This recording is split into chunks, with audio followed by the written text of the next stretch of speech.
Excellent. Well, thank you everyone for joining us today. You have myself, Steve Bolton, the Chief Executive, and Alistair Hume, our Business Development Manager. Hi, Steve. Thank you very much indeed. Good afternoon, ladies and gentlemen. Just a few bits of housekeeping, if I may, before I hand over to Steve and to Alistair. Throughout this presentation, you'll be in listen-only mode. Questions are encouraged and can be submitted at any time using the Q&A tab situated on the right-hand corner of your screen. Please just simply type in your question and press send. The company may not be in a position to answer every question it receives during the meeting itself. However, the company review all questions submitted today and publish responses where it's appropriate to do so. These will be available via your Investor Meet Company dashboard. I'd also like to remind you that this presentation is being recorded. Before we begin, we'd like to submit the following poll, and if you would give that your kind attention, we would be most grateful. And I'd now like to hand over to Steve Bolton, CEO from ALTUS Strategies. Good afternoon, Steve. Good afternoon. Thank you for that kind introduction. As I was saying, we're going to present to you our story today, ALTUS Strategies, and we have about 38 slides. We're not going to go through all of them. It's quite a big back end to the presentation, but we'll hopefully cover the key elements of the business, why we think we are differentiated from other companies in the mining sector broadly, but also specifically in the royalty space. So I'll just carry you through there. The front slide is fairly self-explanatory. We talk about discovery, acquisitions, and royalties, and that really does sum up our business model. We have a fairly difficult to read disclaimer there with some forward-looking statements in it. And here we say we're building a leading mining royalty company. And this slide formerly said building a leading African mining royalty company. And we've actually taken Africa out as some investors, current shareholders, other market participants will know we've recently acquired a large copper royalty that's in Chile, and that really gives us a global footprint. We're going to continue to focus on Africa for our project and royalty generation activities. It's where we really feel as the management team has a strong edge. But in terms of royalty acquisitions, then that's very much a global lens we're looking through. So we have 6 key reasons here that investors should consider ALTUS in their portfolio. And I'll just run through those in no particular order, really. We have a unique platform. It's then in owning a share in ALTUS, you own the share in a company that is offering exposure to mining royalties, exploration discovery assets in Africa, and a team with a fantastic track record in making and monetizing discoveries, and also closing transactions and selling businesses. What we think we're doing with ALTUS is really generating or focusing on the sweet spot in the sector. Effectively, ALTUS is a hybrid company where you get short-term exposure to discovery, which is really quite a high-risk endeavor, with long-term, lower-risk, perpetual almost royalty income streams. And there are very few places that investors can go to get that kind of exposure. One of the inherent features of our business model is the fact that our portfolio is diversified. We have around 34 projects, 10 royalties. We're operating in 8 countries and on 7 metals. And that inherent diversification ensures that our shareholders have less risk than traditional investments into the mining space that maybe depend on 1 or 2 producing assets or 1 or 2 exploration stage projects. One of the key differentiators, or another of the key differentiators about ALTUS, is that the management team have a material stake in the business. We have skin in the game, as it's called, around about an 18% shareholding held by board and management. And we really feel this alignment of interest is critical. When we're making decisions because we are owners of the business, not purely because we're an appointed management team on a salary. And finally, and last but not least, maybe, is the strategic support that we have from La Mancha.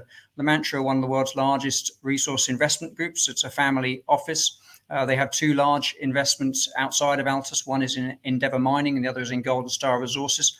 And after a very significant period of due diligence, La Mancha acquired a 35% stake in ALTUS in January of last year. And at that time, we called it a transformative investment for the company, and that the company was going to be accelerating its royalty acquisition strategy. And we're delighted to announce last month that did occur with the acquisition of the Caserones royalty. But there's a lot of things that are going on behind the scenes working with La Mancha, and we truly believe that statement rings even more true now than it did then, that their involvement has been and will be transformative for us. And maybe as we go through the presentation, you'll see why. I've just gone a bit fast there. There we go. So this is our overview slide. It tells you a little bit about the history of the company and the key attributes of the company. Obviously, I mentioned La Mancha at 35% shareholding. We set the business up in 2007 with the exact business model that we're operating now. And Many of the people watching this will be familiar with the market conditions since that time. We had the financial crisis in 2008, and then a deep long bear market that went from 2012 really to 2020. And through that time, ALTUS continued to grow its business. We listed on the London market, on the AIM market in 2017.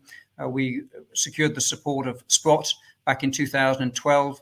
And we listed on the TSX Venture Exchange in 2018, and last year we picked up an OTCQX listing as well. So we have a very strong network of shareholders in North America and in Europe, and our focus until most recently has been on the African continent, and a little bit later in the presentation I'll explain why we're focused on Africa for exploration and discovery. And the key attributes in terms of financial attributes are that we have just about £6.5 million in cash, or £2.5 million in tradable securities or thereabouts. And so, since we closed the Caserones deal, we're expecting about £2.3 million a year of revenue from the Caserones royalty.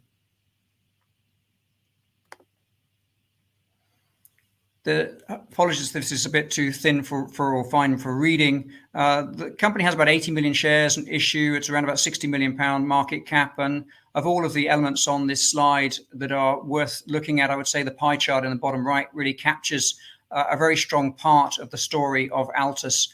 We've talked about La Mancha, we've talked about the ALTUS board being major shareholders in the company, but we also supported by Delphi, a German family investment group, Sprott, as I've mentioned, Credit Force, Euro Pacific, who are all very notable investors in the resources space. And within our private investor segment of the pie chart there, we probably have about 450 shareholders spread between the London market and the Canadian market. And within that segment, we have a number of high net worth investors, notable sort of serially successful investors in the mining sector who are backing ALTUS. So it's a very well-held company. We're very proud of our share register, and it's one of the key features about ALTUS and how tightly it is held. What I might do here is just pass over to Alistair to talk a little bit about our business strategies and how we get to cash flow. Thanks, Steve. So yeah, I'll just touch on the graphic that we've put together in front of you.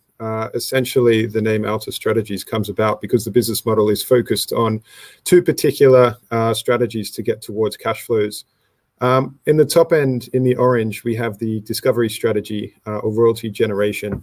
Essentially, this has been the backbone of the ALTUS business model since they first came about, 13, 14 years ago.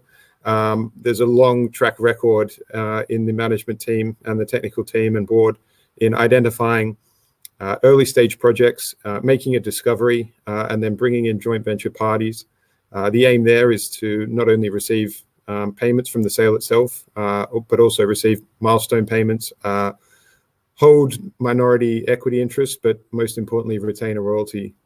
So the company has had great success along that strategy. There's currently 9 organically generated portfolio assets in the portfolio, and that has been moving well. In the second strategy, we have an acquisition approach where essentially we're looking at purchasing and acquiring existing royalties, either from third parties, from individuals, or alternatively financing a new royalty, where that would be the final piece of an equity funding mix for a new project. We've been discussing this particular approach for the last 12 to 18 months.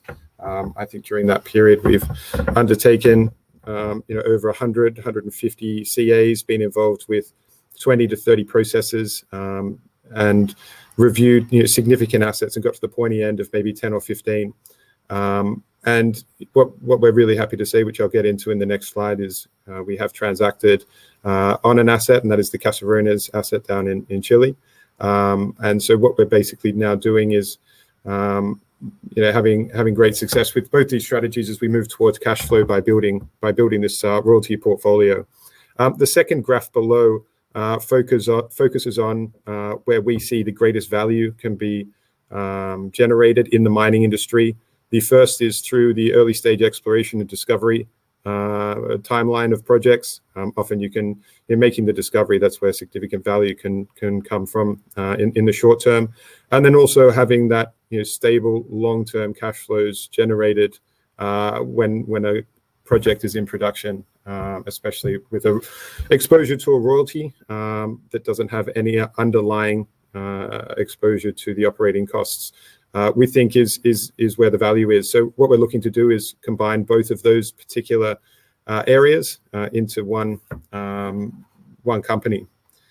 If we tick over, we've got a breakdown of the Caserones transaction, which was completed about a month ago. This is the first cash flow generating project within the ALTUS portfolio. As mentioned, we've been looking at these particular projects for about 12 months. So we're delighted to have announced this particular asset. Effectively, we are looking and have been looking to include a very high quality, long life asset into the portfolio that is cash paying. What we were looking at is making sure that any transaction we did was accretive, and we feel that this one certainly is. What we do like about it is the exposure to copper. We think that copper has a fantastic outlook. The profile for the metal is obviously being included in not only infrastructure and the green metals, across the board. We think that's great. I think there's probably a few things that can be highlighted in this particular slide. The first one is that expected $3.2 million of post-tax revenue that is being generated to ALTUS. Effectively, that is a conservative basis. There are a number of upside scenarios here that we're looking at. These particular figures were generated on a reserve base of 17 years. We know that there's significant additional resources on this particular mine, so we anticipate that will be much longer than the 17 years that's outlined at the moment. In addition, what we've done is structured this particular transaction in a manner that is favorable from a tax perspective. So we have incorporated a conservative tax environment, but we suspect that, and we do expect that will be lowered. That should be considered conservative. And what we're delighted to have announced last week was that we do have indication that the Q2 payment should be received in the next week. That should be just below $1 million US. That particular quarterly payment was not previously announced, so we're delighted to have included that. So what we're effectively expecting is $3 million from 3 quarterly payments during the 2021 period. In addition, I think one of the key points to point out in this particular slide is the funding strategy for Caserones. We are extremely grateful to have the support of La Mancha on board, not only as an equity holder, but they were also able to provide us with an acquisition facility for $29 million. This allowed us to be very flexible with the timing to close and execute on this transaction. In addition, the commercial rates that are attributed to that particular facility are very favorable from a market perspective. And La Mancha, are continuing to support us and again continue to give further flexibility on that loan. The secondary one is to highlight the strategic partnership with EMX Royalties that came about as a part of this particular transaction. EMX shares a number of similar DNA components with ALTUS. Firstly, the chairman of EMX, Michael Wynn, is also a director of ALTUS, which Steve will touch on in a moment. What the partnership brings to us is that it allows ALTUS to look at much larger transactions. As a combined entity or syndicate, we're able to review significant portfolio transactions that perhaps would be otherwise outside of ALTUS's target range. So we're very pleased to have formed that strategic partnership to move on with. So I think that covers off most of the comments on Caserones at this point. So I'll hand it back over to Steve to introduce some of the team. Excellent, thanks, Alistair. Yeah, so on this slide, we have our board of directors on the left-hand side, 6 directors, and we focus on 6 members of the management team on the right-hand side. In the top left corner, David, myself, and Matt Granger were effectively the founders of the company back in 2007. David's background is a very well-accomplished mining engineer. He's been involved with numerous mine builds. I think it's 5 mines across Africa and 1 in China that he's been responsible for building, and has also been involved with numerous successful takeout situations in the mining sector, primarily in the precious metals gold space. My own background, and it's very similar to that with Matthew Granger, graduates of Campbell School of Mines. In 2002, we created a company called Ariana Resources with another individual called Kerem Senna and a few other colleagues from university. We took that company to the London market in 2005, having acquired an asset in 2004 called the Sindigi Gold Project. And that project is now currently still in production and doing very well for Ariana. We also created a company in 2004 called African Aura Resources, which we took to the TSX in 2008, just before the financial crisis. Through a number of transactions and deals, we generated a very strong return for shareholders when we split the business in 2011 into a gold business and an iron business. The iron business was eventually sold for a couple of $100 million, and the gold business went on to build the New Liberty gold mine in Liberia, its first ever hard rock gold mine.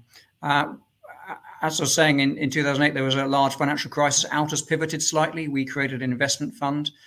We listed that on the specialist fund market. We raised about $50 million. It was a 5-year closed-ended fund, and investors in that vehicle included people such as the British Airways Pension Scheme and the National Farmers Union, Invesco, Bailey Gifford, other blue chip investors who are really backing our strategy and thesis, so investing in precious metals, junior equities, given the fall off or sell off in stocks, but also in the gold price, which we thought was going to do particularly well, and our thesis was proven correct. And through that process, we generated income and fees for ALTUS, kept us alive through the downturn, and really fed our pipeline for the growth that occurred since 2011.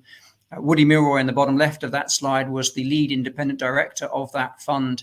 He's based in Guernsey. He's a North American by background, has been involved in the mining sector and sits on a number of boards in the energy space, energy resource sector.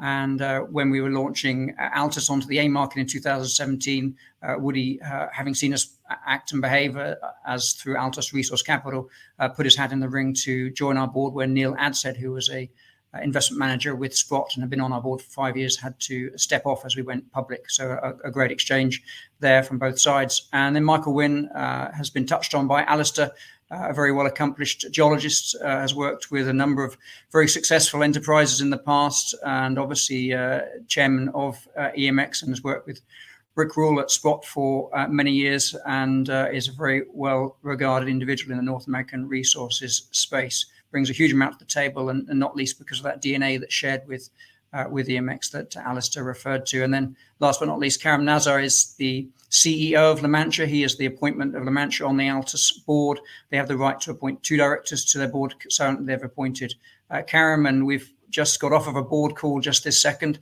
And we probably have had maybe 15 or even 20 board meetings in the last year, no doubt, maybe more than that even. And Karim, his attendance has been 100% at all of them. He has provided us with constant feedback. There's probably not a day goes by where we're not in touch with Karim or one of his colleagues in respect of deals and opportunities that we are assessing. And then on the management side, since we closed the deal with La Mancha, we've made a number of appointments, including Sandra and Alistair and Richard, and it speaks to the very point at the top of the presentation in respect of that being a transformative deal. And Alistair, perhaps it'd be a good idea if I let you speak for yourself in terms of your background and experience. So I'll just very briefly hand back across to you. Sure. Thanks, Steve. Yeah, Steve mentioned I joined 18 months ago. My previous background has been working with a private equity group called Sentient, which some of you may be familiar with. Sentient is a $2.7 billion private equity group based out of Sydney with a natural resource focus, fairly commodity agnostic, was looking after a portfolio of 34 projects. I was involved in a copper project in Papua New Guinea, zinc project in Peru, and oil shale project in Jordan. I made my way over to London 5 years ago with Sentient, but ultimately joined another company called Cobalt Metals, who's recently been in the news. Cobalt Metals, effectively a North American investment vehicle looking to apply machine learning algorithms to the exploration process and have some very interesting backers. They've just started a process of undertaking a review on BHP's assets in Western Australia. But during my process with them, I met the ALTUS team while reviewing assets in Morocco. And with the inclusion of Lamont joining the team, I came on board as business development manager. So my background is firmly in the financial side, and I've been very much focused on the due diligence and origination process for new assets in terms of royalties as well as exploration projects. Excellent, thanks, Alistair. And then maybe we'd just touch on Sandra and Richard, perhaps, and also mention Martin, who's been our CFO and has experience in the AIM market, working in the finance departments of dynamic companies in effectively the energy and resources space. Sandra is a non-executive director of Pensana Rare Earths and Adriatic Metals, two of the leading companies in the AIM market. She is our general counsel, brings a huge amount to the table in respect of constant legal advice. A company of ALTUS' size wouldn't traditionally have legal appointments such as this internally, but it does speak to the very much transaction-focused nature of our business in terms of making discoveries and monetizing them or acquiring assets. And Richard Belcher has joined us as our VP of Exploration. He is effectively an Africa geological expert with a specific focus on the Arabian-Nubian shield of the northeast of Africa, where ALTUS has recently been granted a number of very highly prospective gold licenses in Egypt. And then we have Amelia Young and Will Slater. Amelia just joined us as our company secretary and legal counsel, and Will has been with the company for about 10 years now, starting as a junior geologist, and now he's our VP of operations. On this next slide, which I won't dwell on, we just basically show a bit more of the team that we've got. It's a substantial team. It is a team that is very effective working across multiple jurisdictions. And to the bottom left of that slide, three of our recent appointments, Boubacar Thera, Mark Campbell, and David Hall, have joined us in respect of our activities in Mali and Egypt, which will become more apparent as we just go through the presentation a bit more. As I say, I won't dwell here, but it does showcase our capabilities as a group.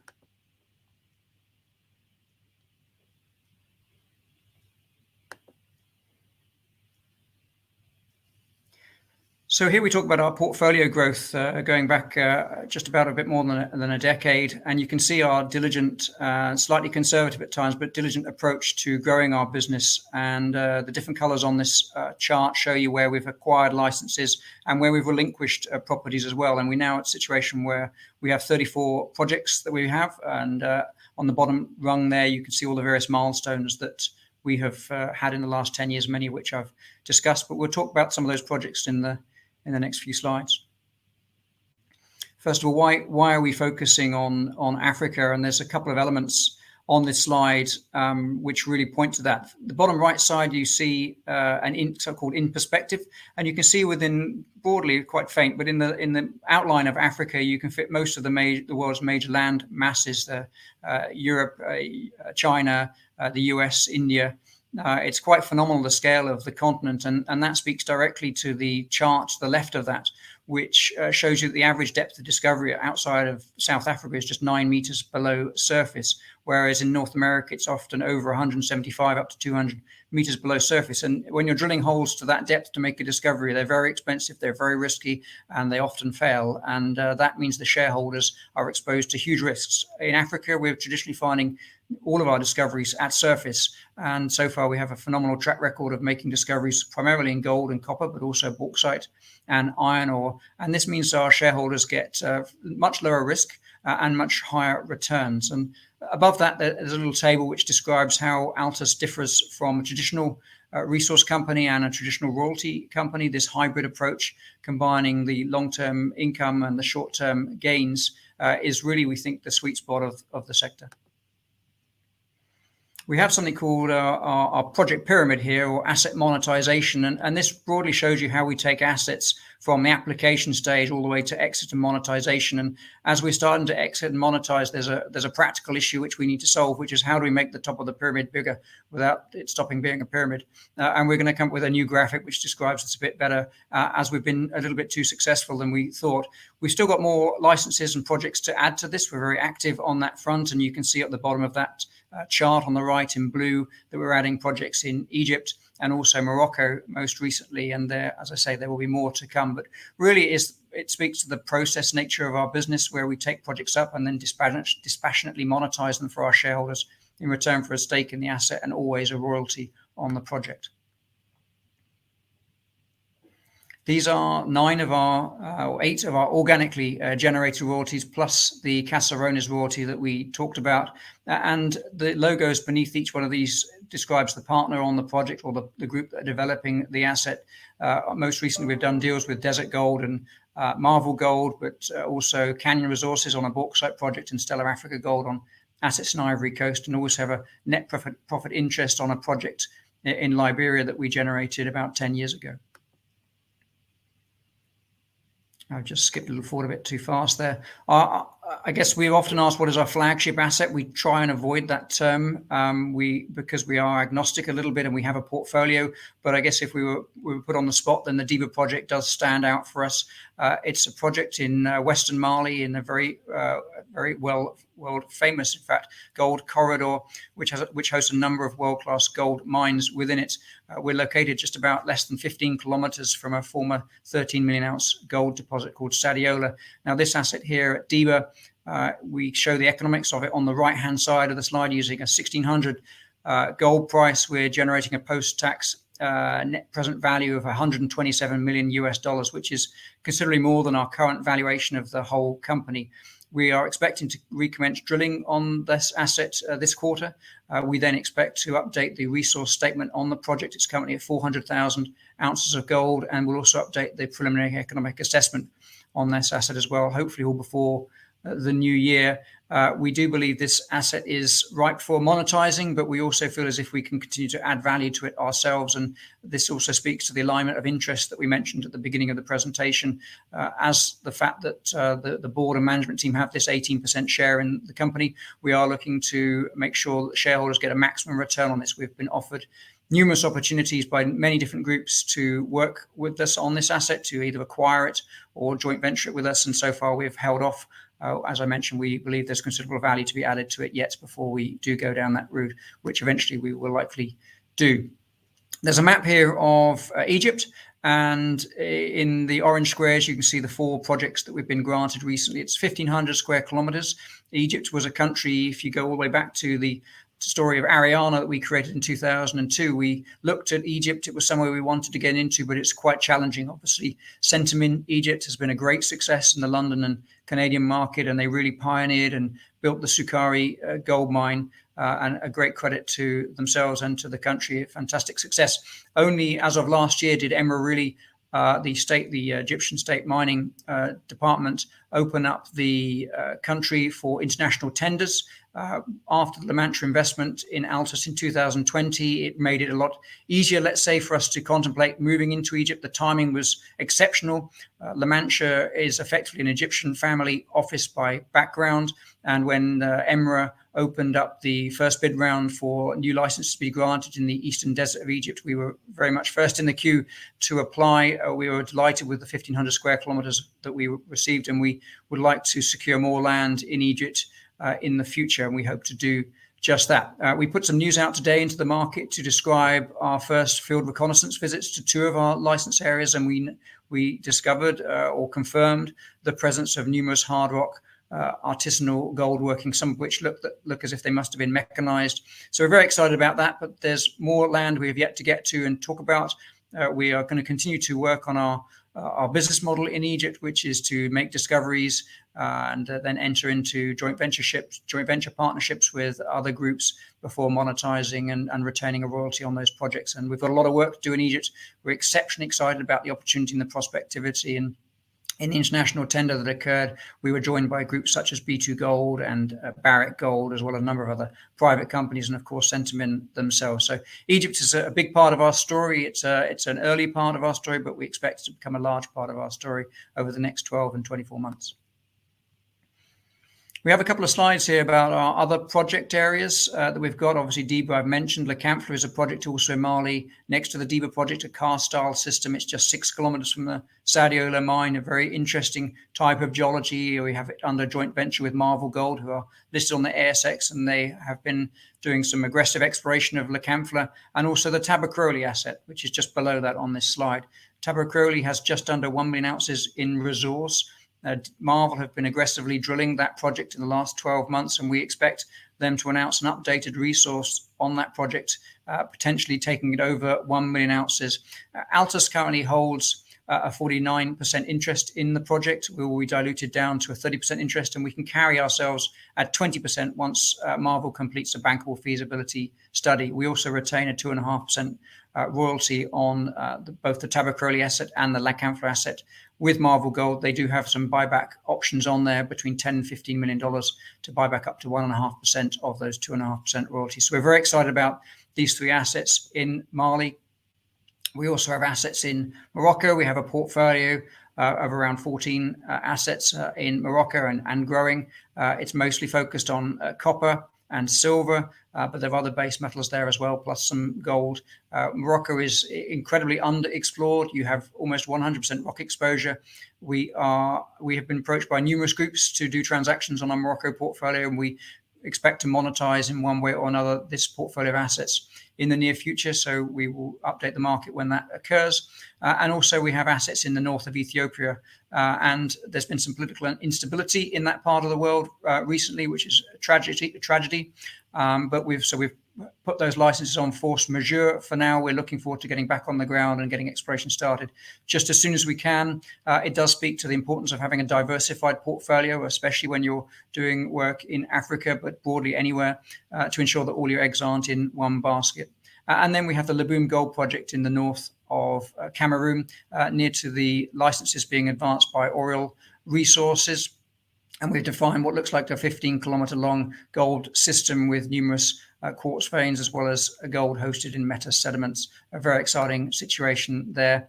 And I don't think the slides talk so much about our other assets, but we have a number of other projects, probably too much to go into here. Just moving forward to the discovery strategy and action slide. Really, this slide is showing the leverage that our shareholders have by buying 1 share in ALTUS. They have exposure to numerous drill programs. Some of those drill programs will be funded by ALTUS, but mostly they'll be funded by our joint venture partners. And we're looking to a situation in the future where we maybe have 20 or 30 or 40,000 meters of drilling occurring each year, funded by our third-party joint venture partners. And it is a business of risk. And the more opportunities you have to drill holes, to target potential discoveries and make discoveries, then the highest potential you have for generating a positive return from your investment. What I might do here again is just pass across to Alistair to talk a little about the news flow. We've been very busy on that front. I'll just hand across.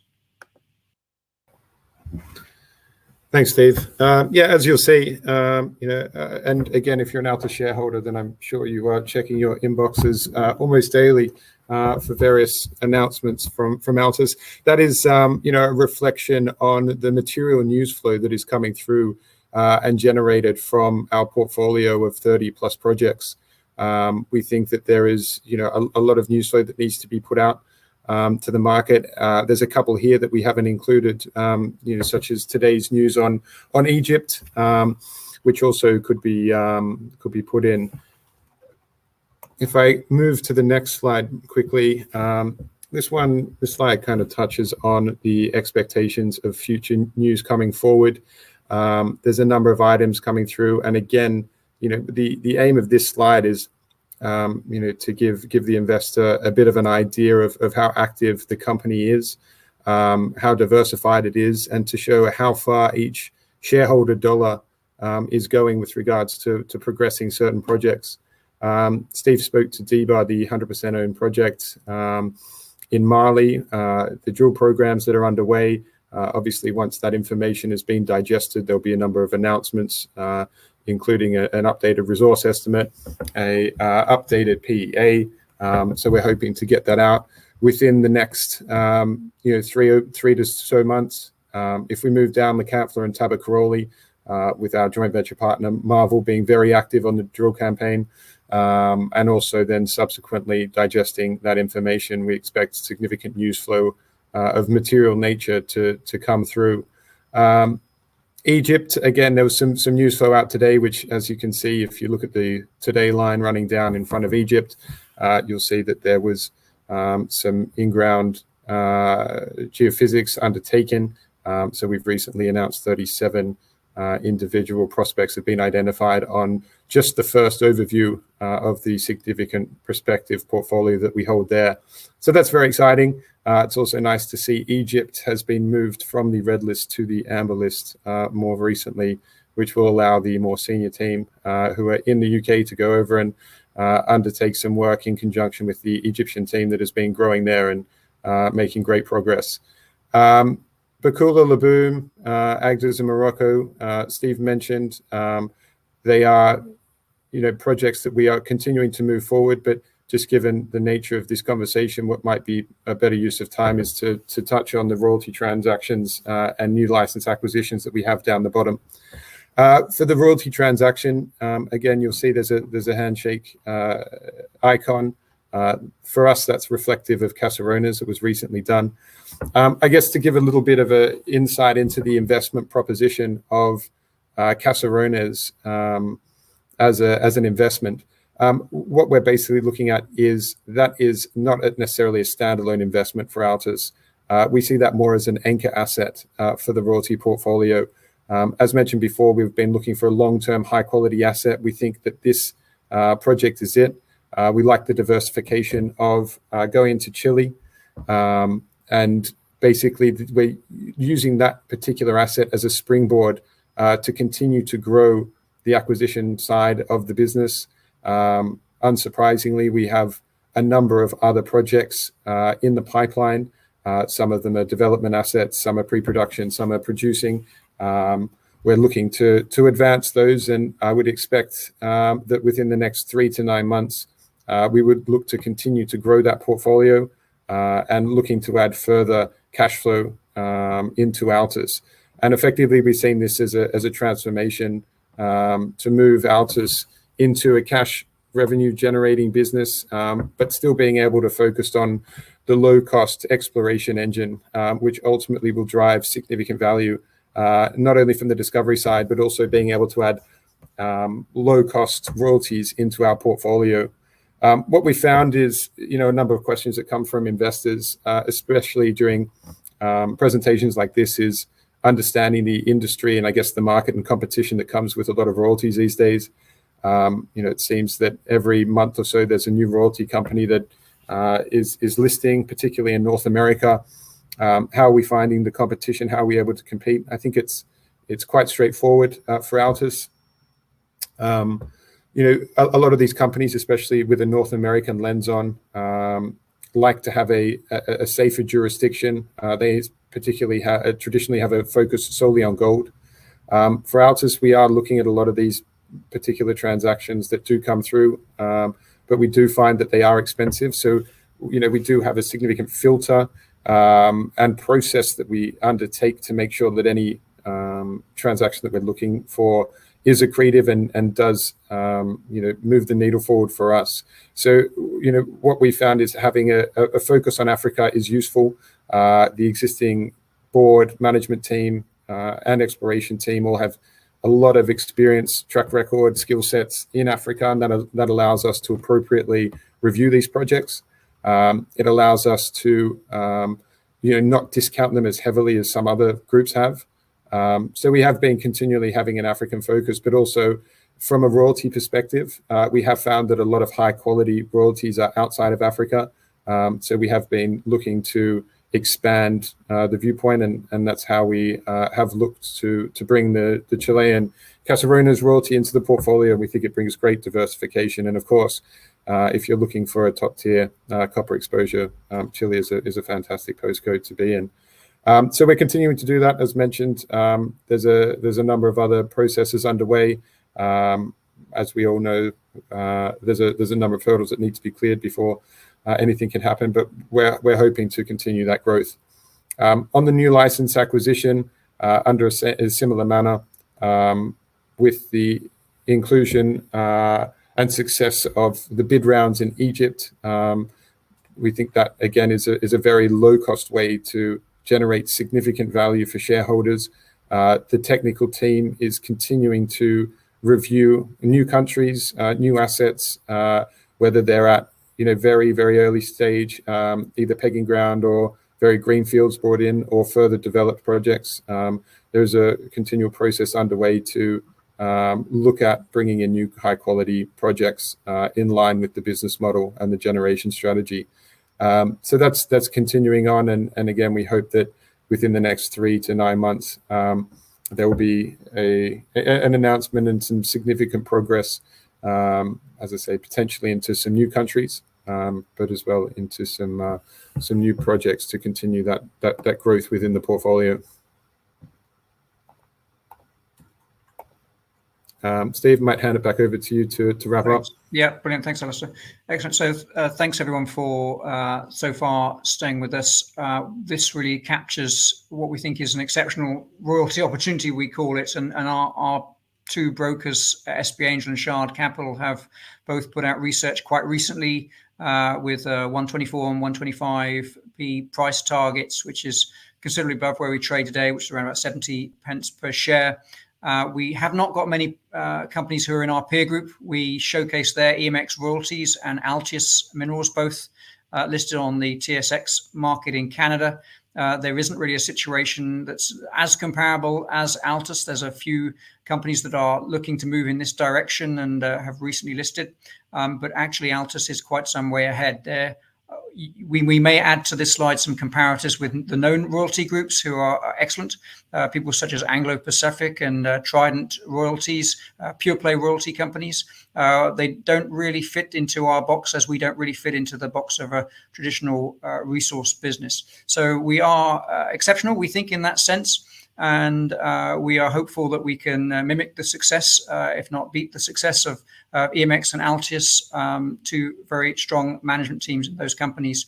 And we do believe that this blended approach of exploration exposure or discovery exposure with royalty income really does capture the sweet spot of the sector. And it's good that our brokers both recognize that as well.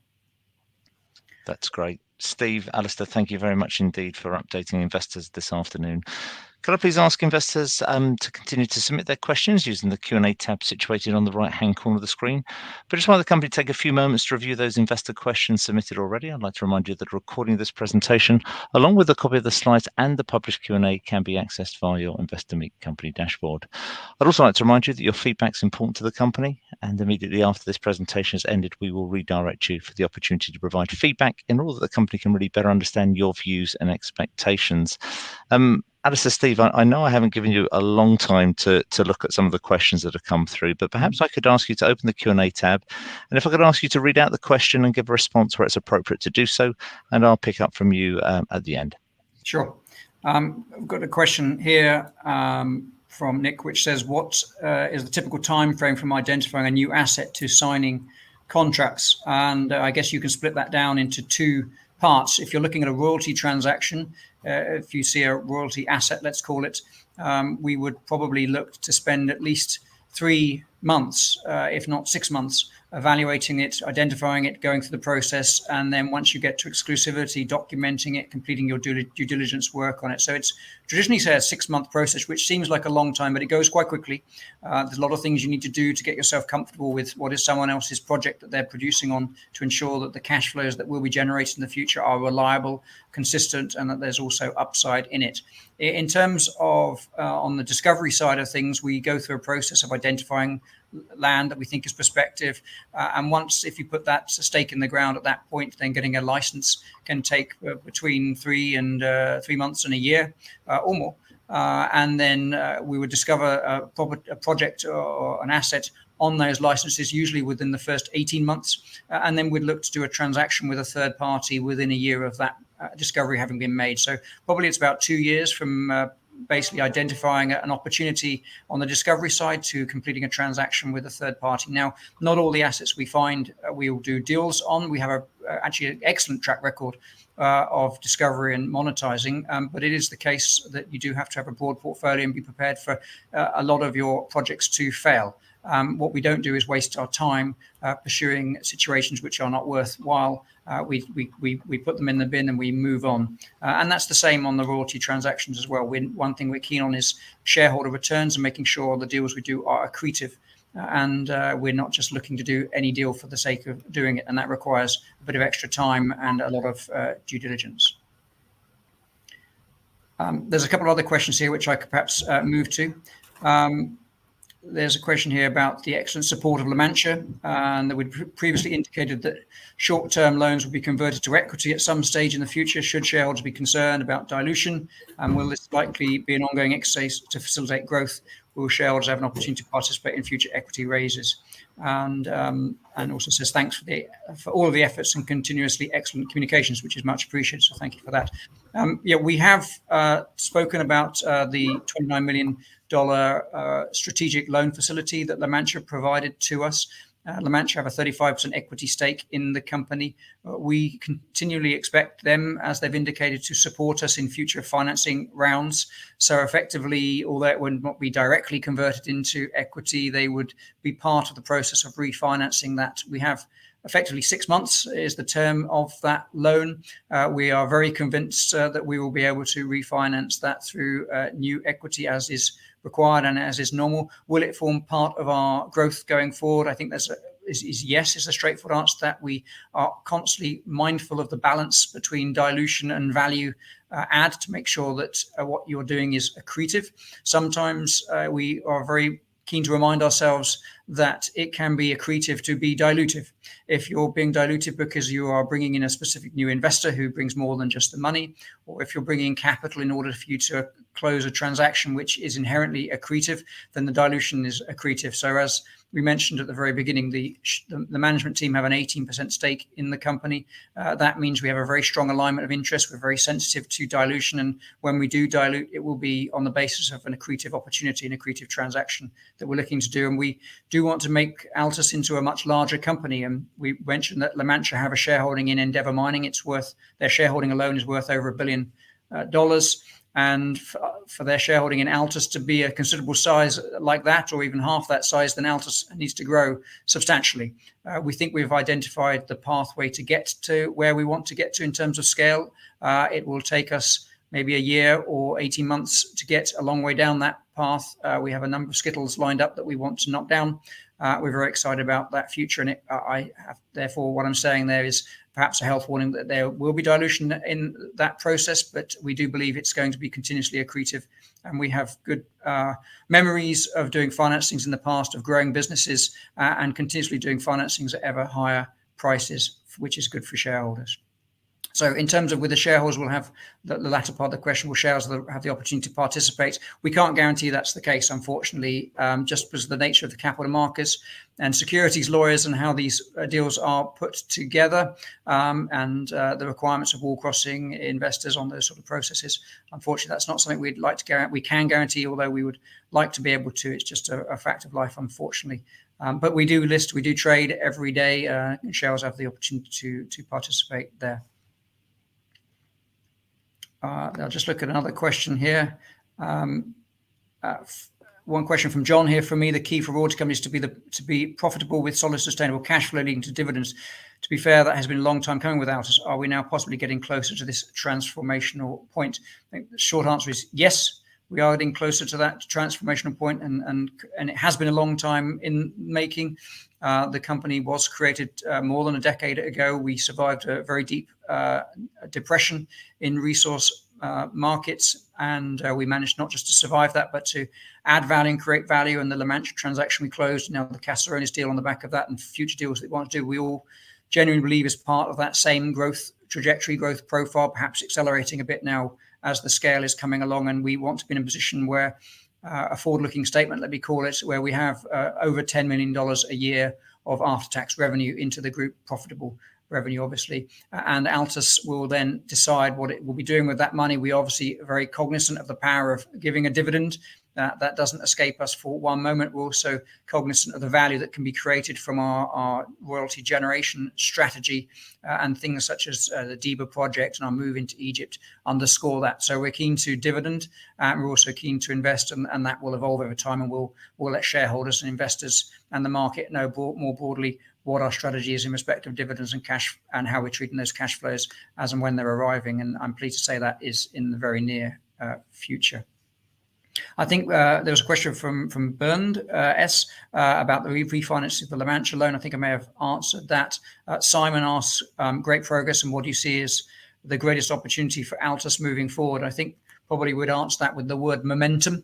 ALTUS has quite a head of steam up on it. We've assembled a very strong portfolio of assets. We have a first-class shareholder register. Everyone is very much aligned in terms of the direction of travel and the destination we want to get to, and that sense of momentum that is behind ALTUS is one of our greatest strengths, and I think represents one of the greatest opportunities for the company as a whole, and also for shareholders of the group as we take the company forward and continue to grow. There's a question here from Laurie about, have you made any further bids in the second round of projects in Egypt? It's a pertinent question, and I don't want to say anything that perhaps contravenes what constitutes a forward-looking statement. But let's just say that we continue to be very interested in Egypt and acquiring more licenses in Egypt. So we will find out what the results are of the latest bid round before the end of the year, we expect. And that's probably all I should say on that for now. Steve, I think almost perfect timing with 7 minutes just before we close up.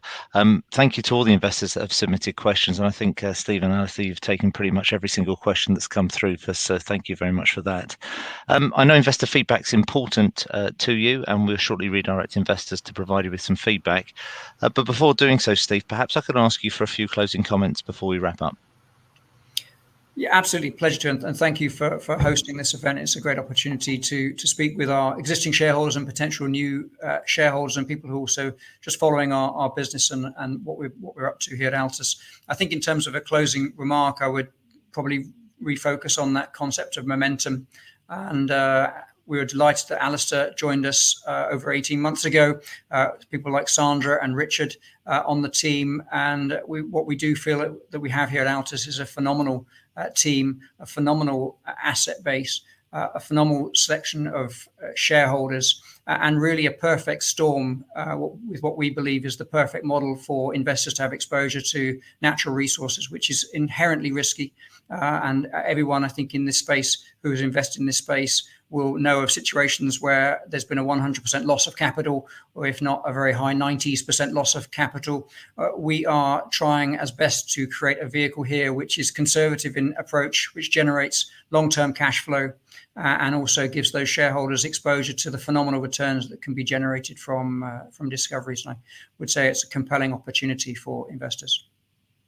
Steve, Alistair, thank you once again for updating investors this afternoon.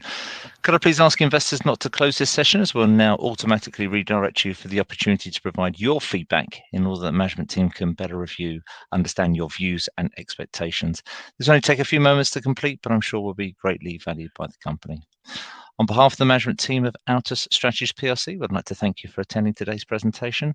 That now concludes today's session, and good afternoon to you all.